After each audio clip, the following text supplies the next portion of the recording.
hal-hal pokok yang menjadi perhatian nahkoda dalam tugas jaga. Yang pertama, hal-hal pokok yang menjadi perhatian. Yang pertama adalah anjungan tidak boleh ditinggal kosong. Otomatis bahwa setiap petugas harus selalu berada di anjungan. Kemudian harus memperhatikan keadaan cuaca, jarak tampak siang maupun malam, baik siang maupun malam maupun sore, keadaan cuaca harus selalu diperhatikan. Kemudian harus memperhatikan kondisi operasional peralatan navigasi, kemudian memperhatikan kapal apa dia sedang menggunakan kemudi otomatis atau menggunakan kemudi manual.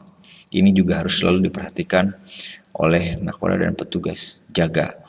Kemudian kamar mesin harus diperhatikan ketika dia tidak dijaga.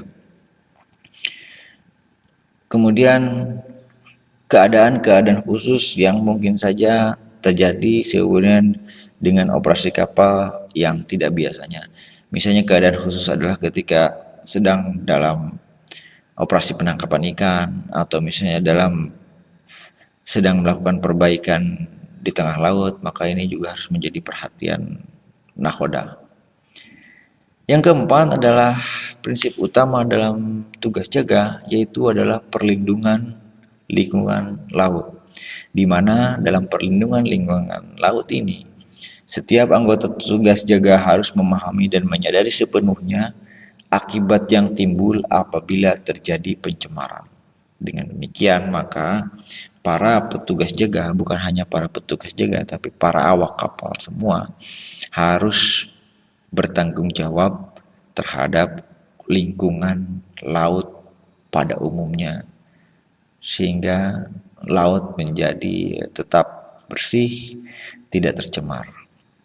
Artinya misalnya jangan buang oli sembarangan atau buang sampah sembarangan, selalu menjaga kebersihan. Untuk itu harus mengambil setiap tindakan pencegahan terhadap terjadinya pencemaran, sehingga harus diambil tindakan-tindakan dalam pencegahan pencemaran, dan tindakan pencegahan pencemaran ini mengacu pada baik peraturan internasional maupun peraturan setempat atau peraturan lokal atau peraturan yang ada di mana kapal itu sedang berada. Misalnya kapal luar negeri atau kapal berbendera Panama misalnya, berbendera Kanada, ketika masuk ke perairan Indonesia, maka dia harus tetap memperhatikan peraturan-peraturan atau regulasi-regulasi yang ditetapkan oleh pemerintah Indonesia. Sampai ketemu di materi berikutnya, dan jangan lupa untuk like, subscribe, dan share video ini.